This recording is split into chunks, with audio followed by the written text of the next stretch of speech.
twongeye turatomboye bana b'Imana kuba Nyagasani natwe dutoranyije ahangaha kuri buri munsi kugira ngo twumve ijambo rye.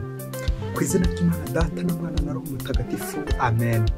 Amahoro bana b'Imana, ni muhumure twakire Nyagasani uje dusanga kugira ngo dukize kuri uyu wa kabiri w'icyumweru cya 27 tariki 4 Ukwakira 2022 ubwo duhimbaza Mutagatifu Francis wasize.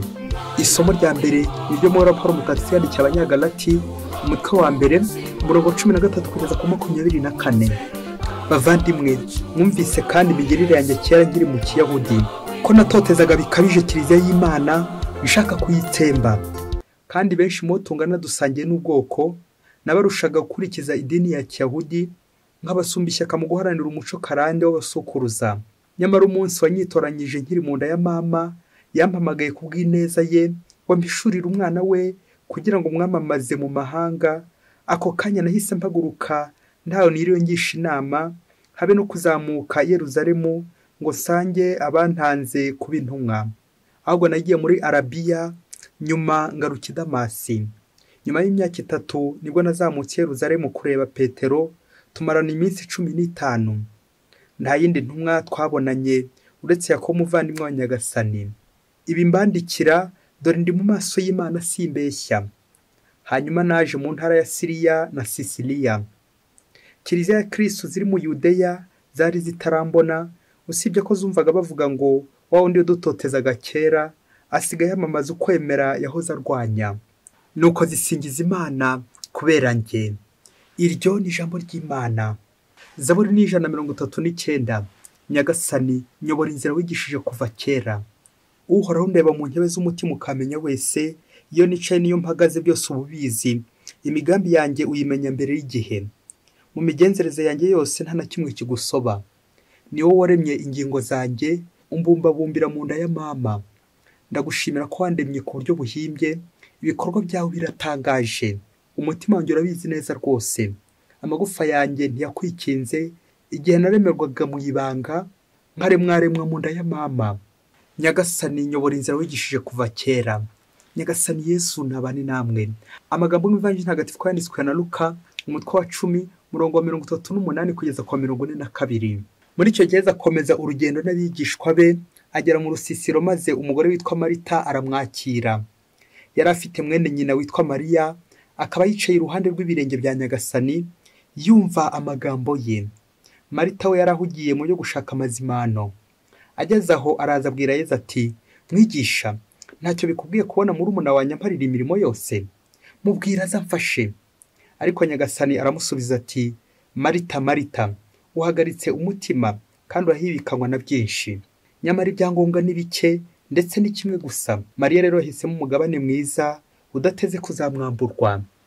Iyo ni Evangelii ntagatifu. Mariya rero yahisemo umugabane mwiza udateze kuzamwamburwa. Ba Kristo bavandimwe, Yesu Kristo akuzwe. Nimuze twakire Kristo tumubone maze tumwereke abandi buri munsi. Ba Kristo bavandimwe, twatangiye ukwezi kwa 10, ukwezi bita mu Kinyarwanda Ukwakira. Harimo inshinga kwakira. Uku kwezi nko twabivuze dutangira, harimo abatagatifu benshi bazadufasha kwakira Imana, ndetse by'umwihariko ni ukwezi ko hari umubyeyi Bikira Mariya, mwamikazi wa Rozari. Tuzamwakire rero arusha gutuvuganira ku Mana, kuko Bikira Mariya ni inzira ngufi igeza ku Mana. Uwamunyuzeho wese agera ku Mana. N'abatagatifu benshi burya ngo ibanga bakoreyeho ni ukwiyambaza Bikira Mariya no kwegera Bikira Mariya. Uyu munsi dufite urugero rwa Mutagatifu Francis wasize. Hamwe n'amasomo rero matagatifu kizimwe byacu duteguriye, tugiye kuzirikana hamwe n'ubuzima bwa Mutagatifu wa Francis wasize inshinga bita kwakira, recevoir. Iyo nshinga rero ikinyuranyo cyayo ni de sauvoir.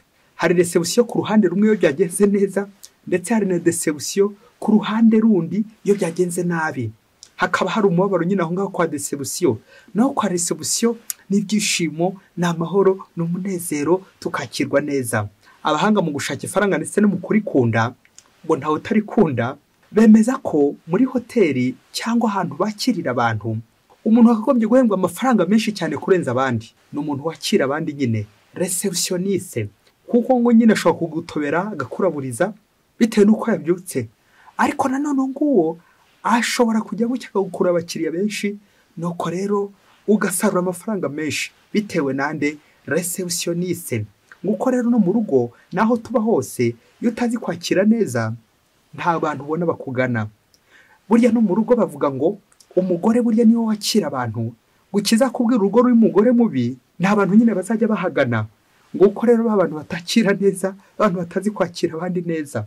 Akarya tegeko ryo mu isoko rigira riti umukiriya n'umwami. Akenshi nitujya mu isoko uzabona abantu benshi baza bakwakira, ba nyiri iduka, abacuruza ati karibu patron, karibu bose, karibu.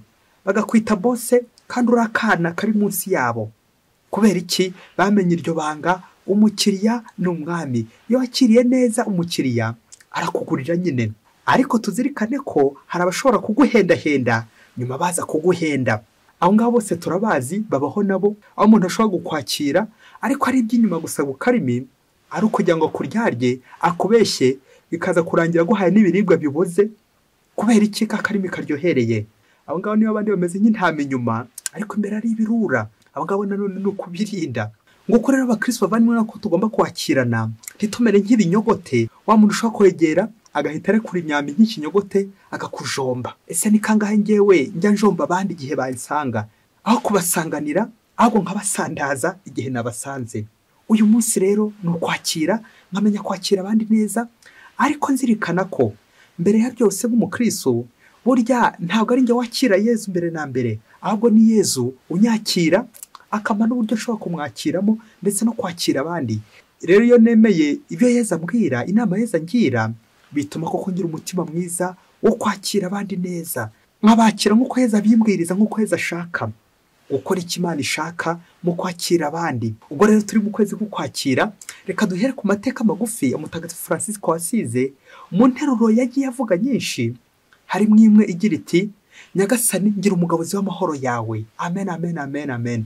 Banavuga ko Francisco wasize yari afite umutima mwiza wo kwakira, nta bugome yigiragamo, ngo ashobora gutega ibiganza. Abenshi tujya tumubona ku mashusho ateze ibiganza, inyoni zose zikaza zikagwaho, ari inyamaswa ndetse n'inzoka, ari zifite amahane, byose bigakoraniriwe. Ndetse hari n'icyo bamujya bamuvugaho kubera umutima mwiza yagiraga wo kwakira abantu ndetse n'ibintu. Ngo hari ubwo ashobora kuvuga ati muvandimwe kirura, muvandimwe mbwa, muvandimwe nyamaswa, n'ibindi byose n'ibindi bikoko akabyita abavandimwe. Kubera iki? Nta bugome yigiragamo, yakiraga abantu bose neza, akabashishikaza, akabakira, kwakira abandi neza. Nyagasani ngira umugabuzi w'amahoro yawe. Rero natwe abakristo bavandimwe, umuntu wese aje tugana akisanga, twe kumusandaza, twe kumuhungeta. Ngo Mutagatifu Francisco wasize turi kwiyambaza, wakira, ufite ibiganza byakira, ariko atari ibiganza gusa by'inyuma, ahubwo umutima mugari uzi kwakira abandi, ukabagirira neza, umutima ugira neza.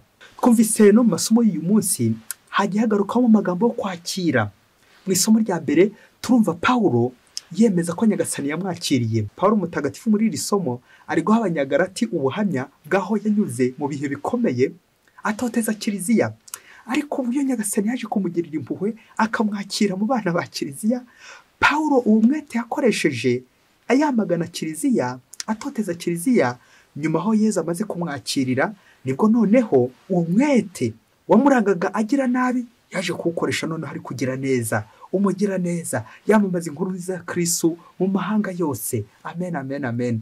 Kuko abakristo bavandimwe natwe ko tagomba kuba inyamaswa aho tuba, aho twari dufite ubugome, twamara kumva izina rya Yezu, twamara kumva ko Yezu ari kuduhamagara, ari guturembuza, nuko tukamwitaba, tukaza bwa bugome tukabwihorera, tuti karame Nyagasani, nk'uko ni Paulo yitaba ari mu nzira i Damasi, urinda Nyagasani, nduriho utoteza nyine. Natwe abakristo bavandimwe, igihe cyose turi gukora nabi tuba turi gutoteza Nyagasani, igihe cyose turi gukora nabi tuba turi kujugunya Nyagasani. Nyamara Yezu we arifuza ko twamwakira maze akatugirira neza, tukabaho neza. Reka rero nk'umuririmbyi wa Zaburi natwe dutege amaboko, ubundi tubwire Nyagasani tuti Nyagasani nyobora inzira wigishije kuva kera. Amen, amen, amen. Iyo naretse Imana akaba ari yinyobora, iyo naretse Imana akaba ari imfata akaboko, mererwa neza kandi nkagenda neza, kwakirwa n'Imana. Erega twebwe ntacyo turi cyo, kuko turi ubusabusa imbere y'Imana. Nakwihandagaza gute ngo ndakira Yezu? Ahubwo ni Yezu nyakira akangira neza. Icyanjye no gutega amaboko Yezu akanyoreraho, navugaga amaboko y'umutima, kwagura umutima wanjye Yezu akazamo, ubundi akaba ari nawe untegura uburyo bwo kumwakira. Namara kumwakira nyine ubundi nkamushyira abandi. Kumvise ivanjiri uko yanditswe na Luka, uburyo iryoshye cyane, uburyo abavandimwe babiri bakiriye Yezu, abavandimwe b'i Betaniya, Marita ndetse na Mariya.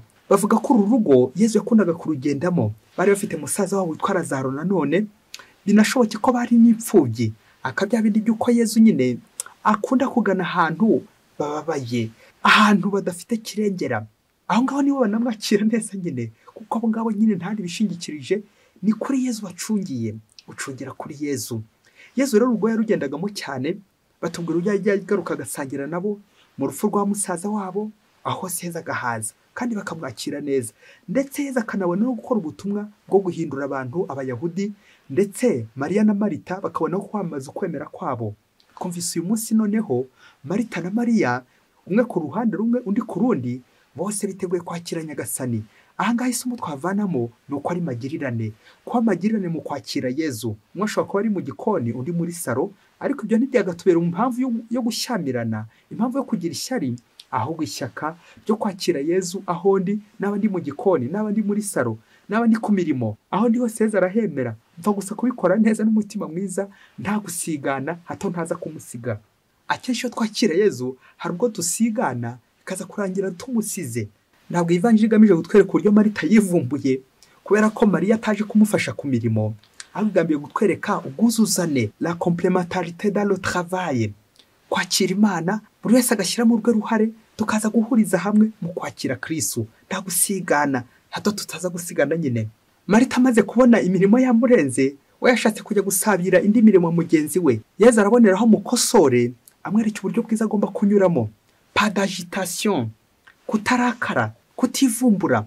Tuzuva mu yindi ivanjiri ikurikiraho uburyo Marita yaje kwikosora koko, ndetse akanahamya n'ukwemera kwe ko Yezu Kristo ari we mwana w'Imana nzima waje hano munsi kugira ngo aducungure. Iyi ivanjiri igatwereka uburyo dushobora kwakira Yezu Kristo ku buryo butandukanye bitewe n'aho uri. Akaba mutagatifu avuze ati, umuntu asenga uko ari. Niba wari uri mu isoko naho ushobora guhasengera Imana ikakumva. Niba wari uri ku mirimo naho ujye usenga. Aho uri hose ujye usenga. Aho uri mu nzira usenge. Ariko by'umwihariko tuzirikana ko mu kiliziya nyine iruhande rwa Yezu, hafi ya tabernakoro, mu gushengerera ariho nyir'ukuri dushobora gusanga Yezu. Naho handi hose nyine nibyo ni byiza, ariko nyir'ukuri usanga Yezu mu ngoro ye ntagatifu. Ese natwe abakristo bavandimwe tujya tuzirikana ko ibyangombwa ari kimwe gusa: kwibanira n'Imana, guhura na Kristo, Kristo akanyakira, tugasangira na Kristo, nkamwumva, nkamutega amatwi. Bana b'Imana, abantu benshi dufite ikibazo cyo gutega amatwi. Akenshi dushaka kwivugira aho kugira ngo dutege Yezu amatwi, atubwire ijambo ridukiza, adukebure, atuganirize, atubwire uko tugomba kwitwara mu buzima, aduha ibisubizo, uko gusanga Yezu akadusanganira.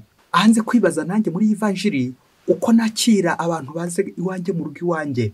Ana by'umuhanga yavuze ati, aho uzajya bakakwakira neza, icyo nicyo gihugu cyawe. Aha, bakristo bavandimwe, iyo twakira bagenzi bacu iwacu, bagubwa neza, bakishima, urakaza neza urisanga. Ariko wari wajya ahantu bagakubwira bati urakaza neza urisanga, ndetse n'andi magambo y'ikinyabupfura. Mwaho muri kurya, wakumva umuntu akubwira ati bon appétit, muryoherwe, uryoherwe. Ibyo biryo rwose ukabijya ushishikaye kandi neza, kabone n'ubwo utabishakaga. Abandi bakakubwira bati winjiye mu rugo ati gubwa neza, ushyike, urisanga. Aha ni mu rugo, wumva rwose uguwe neza, wumva wishimye. Nguko natwe abakristo bavandimwe tugomba kwimenyereza kwakira bagenzi bacu neza. Iyo tubakiriye neza burya ni mu ishusho Yezu baba baje, ndetse bikaza byuzuza yavanjiri y'umusamaritani mwiza ejo twakiriye. Mugenzi wanjye ninde? Ni wowe se nyine ukeneye ubufasha bwanjye, nkamwakira, nkamugira neza, bityo nkamuha icyo akeneye, nkamufasha, nkamutabara, nkamwitaho ku rugendo. Kwita ku bandi, kwita ku muri mugenzi wanjye ubabaye, ni ukwita kuri Yezu. Icyo gihe mba n'umusamaritani mwiza, bameze nka Mariya ndetse na Marita. Bakristo bavandimwe, tuzirikana uburyo Yezu aterera imisozi aje kudusura, akagenda agiye i Betaniya. Iyo Betaniya igasobanura nyine nanjye aho Yezu aza kunshaka, aho mu giturage Yezu aza kunshaka kugira ngo agire neza, akaza kunsura iwanjye mu mutima. Yezu akansura. Yezu yaje kunsura, mwakira gute? iyo Yezu ampamagaye mwakira gute, mwitaba gute? Reka dukore umwitozo gato turebe uburyo dushobora kwakira abaza batugana igihe turi kuri reception ndetse n'igihe twahawe intebe kugira ngo nyine twakire abandi. Umunsi umwe hirya kure cyane muri Afurika, abagabo batatu bari barize kaminuza, barize nyine amashuri yo kumenya kwakira abantu neza. Ngo nuko rero umubosi umwe wari nyiri sitasiyo yacuruzaga esanse aza kubatumaho kugira ngo bakore ikizamini ubundi abihera akazi. Uwo bosi rero wa sitasiyo ya esanse akaba yarashakaga umureceptioniste customer care uzajya wakira abantu aho ngaho nyine baje guhaha, baje kugura esanse. Nuko bosi atanga itangazo kubifuza guharanira uwo mwanya. Ubwo rero bosi wa sitasiyo mu guhamagara abantu bazaza gupiganwa mu kizamini, ibwiriza ryari rimwe ko umuntu uzaza gukora ikizamini ari umuntu utanywa itabi. Ubwo rero abakandida bagombaga gukora ikizamini bose akaba baranywye itabi. Ubwo umunsi w'ikizamini uragera, maze binjira mu cyumba kibazwa, batangira kubazwa. Maze bosi arababwira ati ikizamini kiracyari cya kindi nkuko nabibamenyesheje, umuntu ugomba gukora kuri sitasiyo n'utanywa itabi, kuko sitasiyo izirana n'itabi hato atazayitwika. Maze babagabo uko ari batatu bose, dore ko banywa igitabi, bareba hirya bareba hino, babura aho bakwirwa. Maze barahaguruka buri wese atangira gusubiza. Uwa mbere arasubiza ati niba gukora kuri reception ahangaha ari ukureka itabi, ngiye mpisemo kureka aka kazi kuko sinava ku itabi bibaho. Nuko abarisohokera arigendera. Uwa kabiri nawe mu gusubiza aravuga ati umva boss, reka twumvikane, ubu nta buryo nabifatanya byombi, nkajya nitumura ku gatabi kanjye ubundi nkagukorera imirimo uko ushaka, dore ko ariko kantera n'imbaraga kugira ngo ndusheho gukora neza kandi vuba vuba. Nuko ngo boss aramuhakana aramubwira ati ahangaha nta kuvanga, aha kuri sitasiyo yanjye ntibavanga, uzabireka cyangwa urigendera. Uwo nawe aba arasohotse arigendera. Uwa gatatu nawe arahaguruka maze abwira boss ati umva rero nyakubahwa, njyewe ndi umunyantege nke, umva imirimo sinayishobora, gusa icyo mpamya cyo nzagerageza kuva watanga itangazo ryo kuza gukora hano kuzatsinda ikizamini nyine ari utanywa itabi, uherwa natangiye kuricikaho kuko nyine nshaka akazi. Ariko icyo nakubwira nyakubahwa, itabi narinywaga buri munsi, ariko kuva watanga itangazo nsigaye rinywa kabiri mu cyumweru, kandi iri mu nzira yo kurivaho burundu kugira ngo nzakore imirimo yawe niyo munyemereye akazi. Ahasigaye rero niyo mungira icyizere mukampa akazi, ndi umunyantege nke ariko nzihatira kureka itabi, ahasigaye uzabimfashemo. Nuko boss areba hirya areba hino, abonye wahise amuhakanira ko atarivaho, nyuma yo kwibonera n'undi ndetse nawe wumva yabivanga byombi, ndetse abonye n'uwo w'umunyantege nke umweretse intege nke, amweretse uko ari. Wowe wahitamo nde muri aba batatu ko ugomba gushaka umwe uza gukora kuri reception kandi kubona bose banywa itabi? Nuko boss areba hirya areba hino, maze ahamagara undi wa gatatu aramubwira ati rero fata uyu mwanya utangire wakira abantu kuri sitasiyo, ibindi nanjye nzagufasha gucika ku itabi, nzakuba hafi, bityo nawe uzashyiramo imbaraga zawe uko ushoboye kose, nanjye nzakuba hafi ngutere imbaraga, ngutere inkunga, bityo itaburize niko burundu, uzaramba ahangaha kuri sitasiyo yanjye ukorera amafaranga ubeho neza. Nuko nyine boss yakira wa wundi w'umunyantege nke, wa wundi wamwemereye ko nyine azashyiramo imbaraga mu gucika ku itabi. Bakristo bavandimwe, Yezu Kristo akuzwe. Nguko Yezu Kristo aza dushakashaka, ari uko tutari tubikwiye, ari uko atari twe twari dushoboye, ahubwo agira ngo dushoboze. Yezu Kristo ntatora abashoboye, ahubwo abatoya n'abashoboza. Nguko Yezu Kristo atwakira, akaba ari nawe wa mbere ufatiye mbere kugira ngo adushoboze. Niba nanjye nshaka gukora kuri reception, Yezu ntawe ko ndi umunyantege nke, ntawe ko ndi umunyabyaha, ariko reka nanjye mbere yo kumwakira, mbere yo kwakira inshingano mpaye, nanjye nemere ko ndi umunyantege nke, ko Yezu ari uzamfasha. Erega ni Yezu n'umuntu natwakira na niwe udushoboza. Nariya kwa Marita na Mariya bavuga ko ari Yezu nyine waje kubasura n'ubundi. Marita aharanira gutegurira Yezu amazimano y'umubiri, ariko burya ni Yezu uzamuha izimano ry'ukuri, ingororano y'ijuru, igihembo cy'ijuru, le repas spirituel. Marita mu gihe ateguye ifunguro ry'umubiri, Yezu we azamuhemba amutegurira ifunguro rya roho. Nguko abakristo bavandimwe, uko tutakwiyandagaza ngo dukwiye umubiri wa Kristo, dukwiye Yezu, dukwiye amasakramentu, ahubwo n'ubundi ni Yezu unadushoboza. Iyo twamwemere ko turi abanyantege nke, ko tujya kugenda ducika ku itabi, n'ubundi Yezu araza akadushinga n'ibikomeye aho ngaho, natwe rero tukagenda dukora buhoro buhoro, nanjye kuvuga dukora twishyura, tukinda kumutamaza, Yesu agatuba hafi, Yesu n'ubundi agakomeza kugenda dushyigikira dukomeza. Uko natwe abakristo bavandimwe, uko twakira Yesu mu isaka ry'Ukarisiya, uko tumwakira mu bavandimwe bacu, uko tumwakira mu isengesho. Sinzibeshye ngo zajya gusenga ari uko ntunganye wese, sinzibeshye ngo zajya gusenga ari uko ndi kubishaka numva afite inyota. Oya, ujye usenga ukuri, n'iryo tegeko ryo gusenga. Yesu akwakira ukuri. Yesu ntarebe ko turi abanyabyaha, tujya tunywa itabi, dusinda mu ngeso mbi nyinshi cyane, twivurugutamo. Ibyo ntabwo Yesu abiyobewe. Yesu aramutse abyitayeho nta nubwo yaza kudusura, nta nubwo yaza iwacu, ahubwo Yesu aza kudusura natwe tugashyiramo akacu, urwacu uruhare mu gucika ku ngeso, mu gucika ku binyoma, mu gucika ku biri byose bizitira Yesu kuri iryo sayo, maze tukakira Yesu natwe kugira ngo tugirire neza nyine, adushinga imirimo aho ngaho nyine kuri sitasiyo. Nawe rero igihe cyose nzivumbura nkanga gucika ku ngeso, nkanga gucika ku itabi, nzakomeza nyine nkomeze ngende nivuruguta muri ibyo, cyangwa n'igihe nashatse kujya mbifatanya, kwa gufatanya na Yesu, kwa kuvanga amasaka n'amasakaramentu, bikaza kurangira ntishimye mu buzima, ntishimiye umuhamagaro wanjye, ntishimiye imirimo ndi gukora, nibwo uzasanga nyine hajemo za agitation, kwivumbura, kwivumbika. Kubera iki? Ntabwo niyakiriye uko ndi. Biransaba rero kuvugisha ukuri, biransaba rero gufungura Yesu umutima, ngamwereka uko ndi, imbaraga nke zanjye, intege nke zanjye, kuko ndashoboye, ahubwo nshobozwa byose na Kristo untera imbaraga, mugani wa Pawulo mutagatifu. Aho ndi gukazi, imvugo yanjye niyakira abandi neza cyangwa nihungeta abandi? Ibaze nanjye nibaze, ibikorwa byanjye nibyo kwakira abandi neza cyangwa nibyo kohungeta nkabirukana?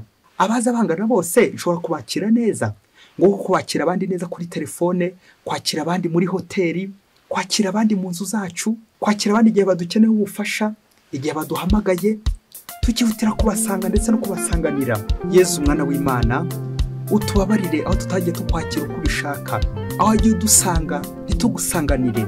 Yesu tubabarire, maze uyu munsi natwe tukwegere neza, imitima yacu uyigire ingoro yawe, maze uhature, bityo duturane nawe, dukore ugushaka kwawe buri munsi, tukwakire neza buri munsi, kandi Yesu mwiza tugere neza mu nzira zawe, maze twibera abawe buri munsi. Francisco wasize mutagatifu, udusabire. Mwese Imana ibamugisha, Data na Mwana na Roho Mutagatifu. Amen. Padiri Munsi wa diyosezi ya Cyangugu.